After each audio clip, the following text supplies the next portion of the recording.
Now, for more of our continuing coverage of the coronavirus issue, and as we know, Sewerby Hall and Gardens at the moment are closed. However, there is a way that you can actually enjoy Sewerby Hall and Gardens. And to tell us a little bit more about this is Robert. You're actually going into the multimedia world, aren't you? That's right. It's a new embarkation for me.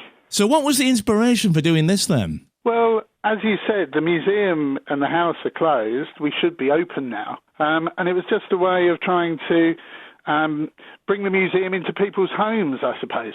Now, we've spoken before, Robert, haven't we? And I know that you seem to like performing, don't you? You've had a variety of characters over the years at Sewerby Hall and Gardens. So if we actually tune into this podcast, there's going to be one over the next 3 weeks, isn't there? There's one released now, available now. What are you talking about on this first one, then? Well, the first one is about the Unionist garden party that took place at the Hall in 1912.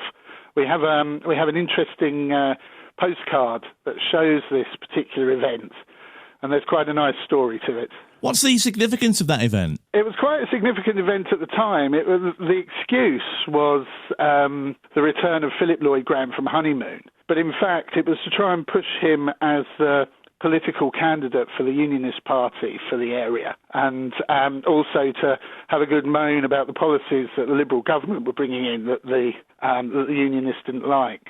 Very specifically, Home Rule for Ireland. They were very worried about that. People might well be surprised about how much real history there is at Sewerby Hall and Gardens, because these days it's seen as a magnificent museum piece and gardens are fantastic or whatever. But actually, some key events happened there, didn't they?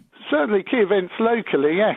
I mean, right back to when the building was very new, a member of the family watched the Battle of Flamborough Head from the grounds before disappearing off to York because they thought the Americans were about to invade.